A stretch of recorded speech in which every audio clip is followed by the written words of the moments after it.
everyone. Today I was looking around my pantry and my refrigerator to see what I have so I can make something for dinner. And what I found was a butternut squash, a red onion, I have some quinoa, and then for the protein, I found some tofu. So I'm going to put that together for our dinner and make a quinoa bowl with roasted vegetables and pan-fried tofu. So I want to talk about the ingredients. First of all, I am going to prepare the butternut squash, and I'll do that by peeling it first. I've washed it and dried it, and I'm just going to peel it and then cut it up into cubes. Okay, so I started to cut up the butternut squash, and I'm just cutting them into cubes.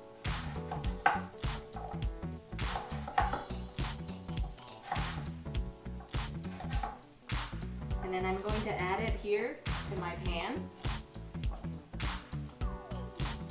And I left this part to show you that there are going to be seeds in the middle, so just be careful when you're cutting through this because it's rounded at the bottom. It's not going to sit quite as nicely on your cutting board. And then I'm just going to take a small paring knife and cut out the seeds. And I've greased this a little bit at the bottom with about 1 teaspoon of oil, and I'm using canola oil this time because I'm going to be adding flavor to the entire dish, and I don't want to use an oil that has a lot of flavor.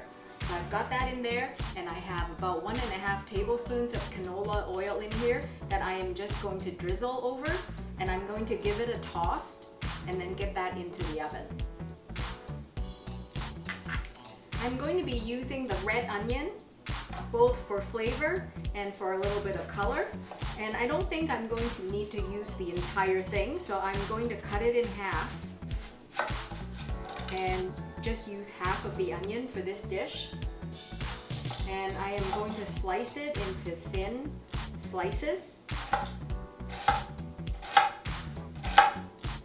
And the onion won't take as long to bake as the butternut squash, so I'm going to put the squash in the oven first and start baking, and usually at around 400 degrees Fahrenheit for about 30 minutes. And after about 15 minutes, I'm going to look at it, give it a stir, and then that's when I'm going to add in the red onion. For the tofu, today I'm using a medium consistency tofu. Tofu comes in different consistencies. You can get silken tofu, which can be used for smoothies. In the past, I've made cheesecake with silken tofu. You can get soft tofu, which works really well in soups. Today I have medium tofu that I'm going to pan fry. You can also find firm and extra firm tofu. And for the firmer varieties, if you want to bake it in the oven, you can. You would drain the liquid, rinse it with some cold water, and then dry it with some paper towel. And some people like to press it between plates, and you can put a can of tomato on top and leave it to sit for 20 to 30 minutes, and that will get rid of any of the excess liquid. Then you can cut it into cubes, and then you can bake it in the oven. And for baking, generally around 350 degrees Fahrenheit for about 20 to 40 minutes, depending on the size of your cube. So I'm going to be showing you that.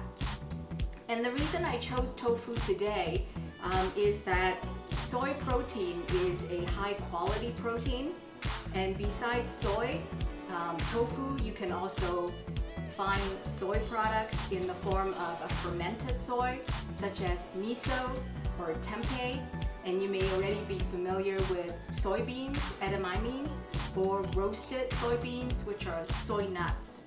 And soy is nutritious, it's low in saturated fat, and it also has benefits for heart health and reducing cancer risk. And the compound in soy is isoflavin, which has weak estrogen activity.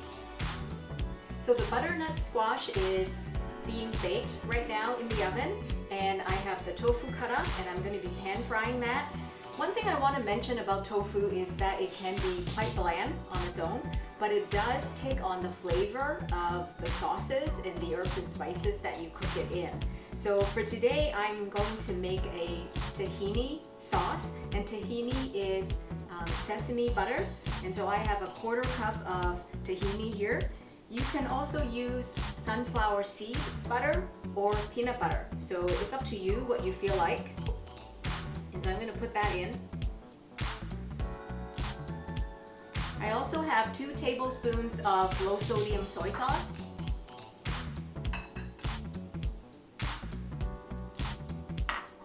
And 2 tablespoons of honey. You can substitute with 2 tablespoons of brown sugar, or if you like maple syrup, that can be your sweetener as well.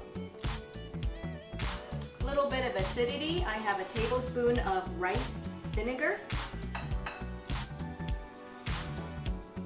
And then to thin it down a little bit, I have about 3 tablespoons of hot water.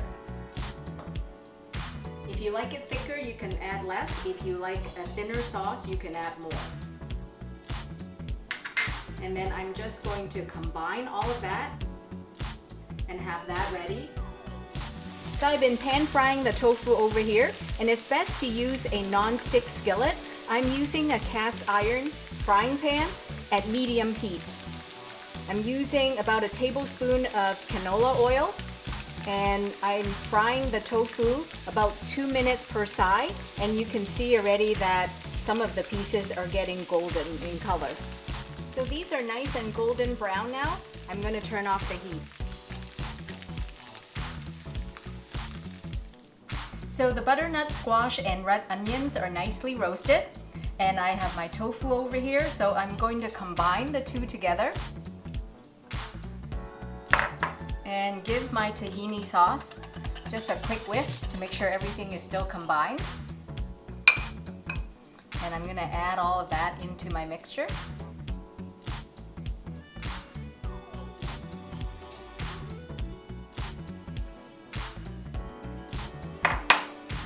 And give it a nice toss. And before you serve it, you'll want to give it a taste, see if it needs any seasoning, if it needs a little bit of salt or pepper.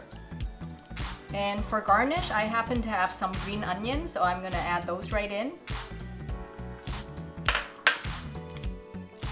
And the quinoa has been cooked already. I followed the instructions on the package, and basically it's 1 cup of quinoa that you rinse, and then you add to it 2 cups of water, or if you want a little bit more flavor, you can add 2 cups of vegetable broth. And so here you have it. It's my roasted butternut squash with pan-fried tofu and tahini sauce.